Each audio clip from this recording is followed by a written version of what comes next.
in the relationship with your best friend after 30 years of a marriage? I sympathize. I understand. I understand the pain. Welcome back, family. Today, we are going to review this modern woman who decided to leave her 30-year-old marriage to go back to the streets just to get pumped and dumped. 30 Let's first years? start by watching her admitting that her ex-husband was actually a great dad and a great husband. As they usually do. This is a very complicated point. And this is one of the things that I faced that was the hardest for me to make the final decision to leave, is because he's not a bad dad. He's a great dad. My children were blessed with a very good father. And honestly, I had a really good husband. Other than these issues, I understand. But in terms of like sharing parental... So here's the thing. She's going to start talking about some of the issues she had with him.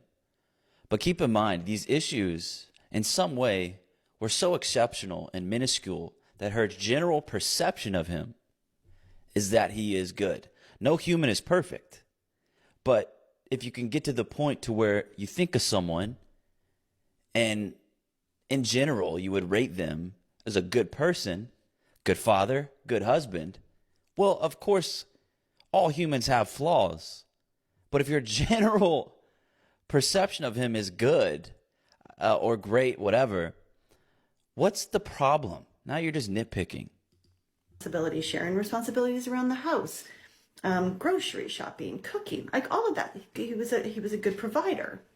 So I think that was I definitely struggled with making my final decision to call it over because he was my best friend. I've read my journal on like the day before I got that May 1st letter in 2019. I was happy. Turn this up. We called each other multiple times throughout the day. If I ever have a win of any kind, he would be my first call. I lost all of that. I mean, other than the friends that I also lost, I lost my best friend. And I've not replaced that person. I just don't have anybody to call now if I have a win, which is probably part of this TikTok.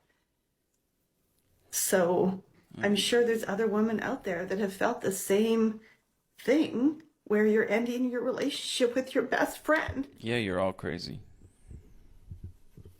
And then you're left with nobody. So I understand the point. He was a good dad. He was a good husband. He just lacked in a very major area.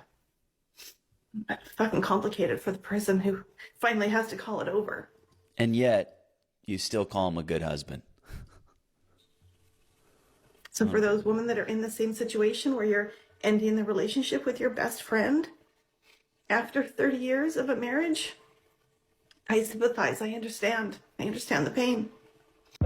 What the hell would you end a freaking 30-year-old marriage with a great husband and come to cry on social media for sympathy? If your husband was such a great man, why don't you focus more on the positive side of things and less on the negatives? That is how you can compromise and gradually work on your differences as a couple. This is one of the...